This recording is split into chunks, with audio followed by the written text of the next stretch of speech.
చంద్రునికో నూలు పోగు అంటారు.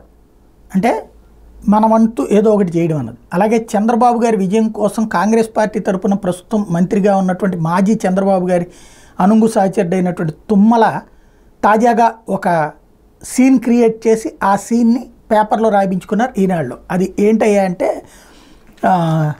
ఏటపాక కన్నాయిగూడెం మధ్యలో ఆర్ఎన్బి రోడ్డు నిండా గోతులే ఉన్నాయి. ఈ రోడ్డు ఇట్లా ఉంటే మీ ప్రభుత్వానికి ఓట్లు పడవు, మీరు మరమ్మతులు చేస్తారు, లేదంటే మా రాష్ట్ర నిధులతో మమ్మల్ని ప్యాచ్ వర్క్ చేయించమంటారా?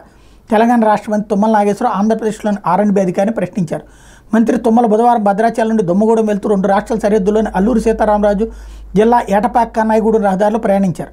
ఏటపాక, చింతలగూడెం, కన్నాయిగూడెం ప్రాంతాల్లో పెద్ద పెద్ద గుంతలు ఉండటంతో తుమ్మల అసహనం వ్యక్తం చేశారు. అక్కడి నుంచి ఏపీ ఆర్ఎన్బి సిఈ శ్రీనివాసరెడ్డితో ఫోన్లో మాట్లాడారు. ఈ మార్గంలో ఆంధ్రప్రదేశ్ పరిధిలోని 8 కిలోమీటర్ల అధ్వానంగా ఉందని పేర్కొన్నారు. రాష్ట్ర విభజన తర్వాత తెలంగాణ ఆర్ఎన్బి మంత్రిగా పనిచేశాను. దుమ్మగూడెం చెర్ల రోడ్డు పనులు చేస్తున్నప్పుడే ఎటపాక నుంచి కన్నాయిగూడెం గ్రామాల మధ్య 8 కిలోమీటర్ల దూరం రోడ్డు వేయించాను. ఆ తర్వాత కనీసం మరమ్మతులు చేయించినట్లేదు. మీరు చేయలేకపోతే మేమే ప్యాచ్ వర్క్ చేస్తామన్నారు. తెలంగాణ ప్రజలకు కూడా ఈ రోడ్డుపై ప్రయాణం చాలా ఇబ్బందిగా ఉందని సీఈకి చెప్పారు. మంత్రి ఫోన్ కాల్పై స్పందించిన సీఈ శ్రీనివాసరెడ్డి త్వరలో మరమ్మతులు చేయిస్తామని చెప్పారు.